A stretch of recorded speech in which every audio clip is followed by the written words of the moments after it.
this video, I'm going to be showing you how to change your field of view in CS2, so be sure to watch this video until the very end to prevent any mistakes in the process.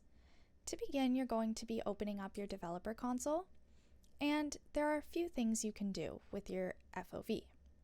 You can do Viewmodel _ and then you can do field of view, and you can type in any value between 54 and 68. So if you do 54, it changes to that. Now you can also do different offsets, which would be Viewmodel _ offset, and you can either randomize it or you can type in the X, Y, or Z coordinates. Now the final thing you can do is do Viewmodel _ preset, POS, and this will actually do some presets that a lot of people usually do. And that's all there is to it. Be sure to leave a like, comment, and subscribe to the channel. Thanks for watching. See you in the next video.